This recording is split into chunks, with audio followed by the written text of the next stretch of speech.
प्रिय महानुभाव, संस्कृत वाङ्मय व्याख्यान माला के 19वें अंक के अंतर्गत आज मैं आपके समक्ष ऋग्वेद का एक बहुत ही बढ़िया, बहुत सुंदर मंत्र को प्रस्तुत करने जा रहा हूं।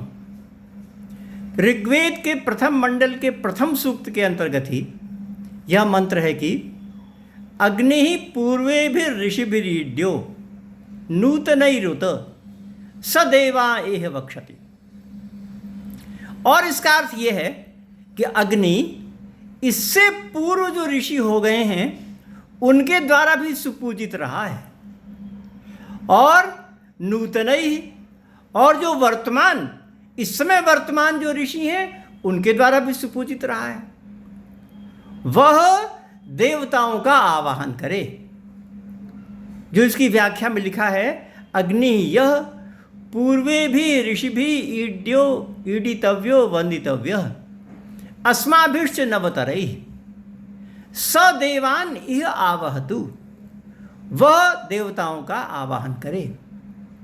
तो यहाँ पर इससे पहले के जो ऋषि हैं उनके द्वारा भी सुपूजित है, और वर्तमान में जो ऋषि हैं उनके द्वारा भी वह अग्नि सुपूजित है, ये बताया गया है।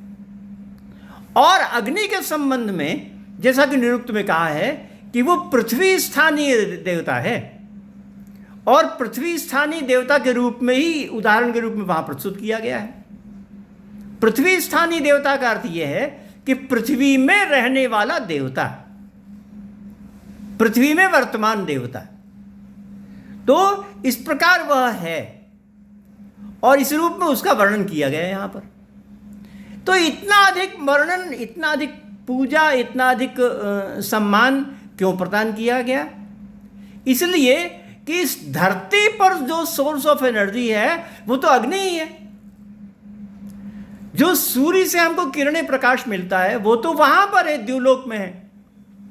मगर धरती पर मेरे समक्ष जो सोर्स ऑफ एनर्जी है वो तो मात्र अग्नि ही तो है।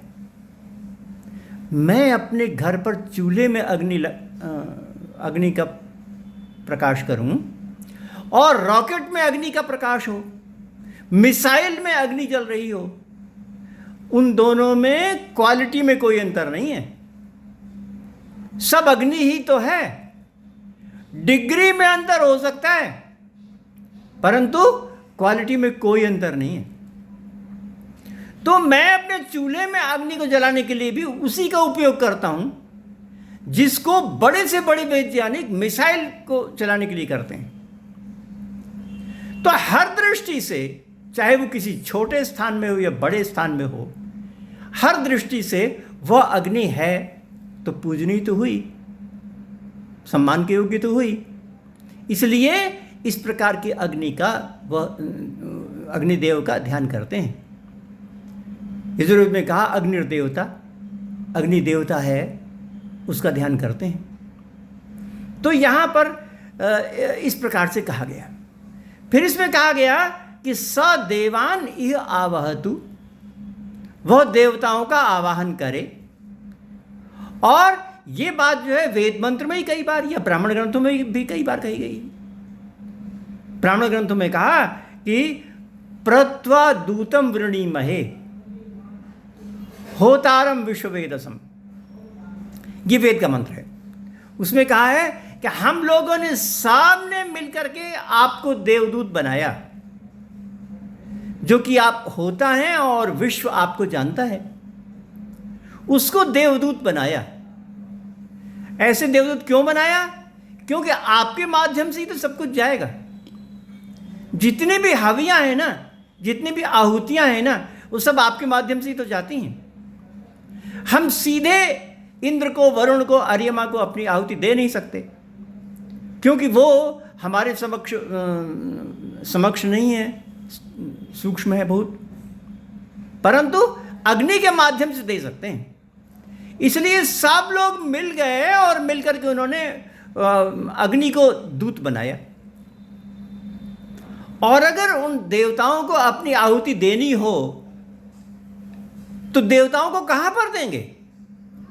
अन्य देवता को किस जगह पर देंगे आहुति? तो कहते हैं कि आहुति जो दी जाती है वो मुख में दी जाती है। मुख में अगर भोज्य पदार्थ प्रस्तुत हो तो वह अन्य जगह पहुंच जाता है। तो आहुति को मुख में डालना चाहिए। तो उसके लिए ब्राह्मण ग्रंथों में कहा कि अग्निर्वै देवानां मुखम, अग्नि तो देवताओं का मुख है। तो जिस प्रकार से मुख में डालने से वह अन्न पूरे शरीर में पेट के माध्यम से पहुंच जाता है, उसी प्रकार से अग्नि में डालने से वो सब जगह पहुंच जाता है।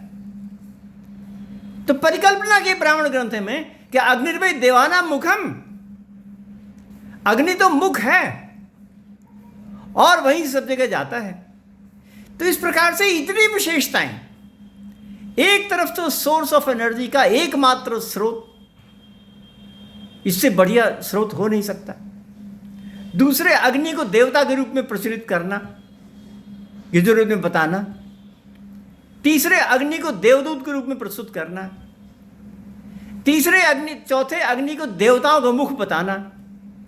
इन सब के कारण से वह जो अग्नि है वो अत्यंत प्रतिष्ठित है, सुपूजनीय है, सम्माननीय है, इसलिए वो नमस्करणीय है। इसलिए ये बात कही गई कि अग्नि इससे पहले भी देवताओं के द्वारा सुपूजित रहा और वर्तमान में भी देवताओं के द्वारा सुपूजित है। अब वह अग्नि का जो प्रकाश है वो ईश्वर के द्वारा प्राप्त हुआ, तमेव भान्तम अनुभाति सर्वम, ये अलग बात है। परंतु यहां पर जो हमको दिखाई पड़ रहा है अपनी आंखों से अग्नि, उसकी बात कह रहे हैं। वह ईश्वर के द्वारा प्रकाशित है, यह अपने आप में परम सत्य है, उपनिषदों में कहा है। परंतु ईश्वर के द्वारा जो प्रकाशित हुआ वो हम उसको नहीं अपने आंखों से देख पाते। हम तो जो देख पाते हैं वो साधारण अग्नि है। तो उसके लिए यहाँ पर अत्यंत सुपूजित रूप से कहा गया है। आपने मेरी बात को बहुत ध्यानपूर्वक सुना, आपको बहुत धन्यवाद।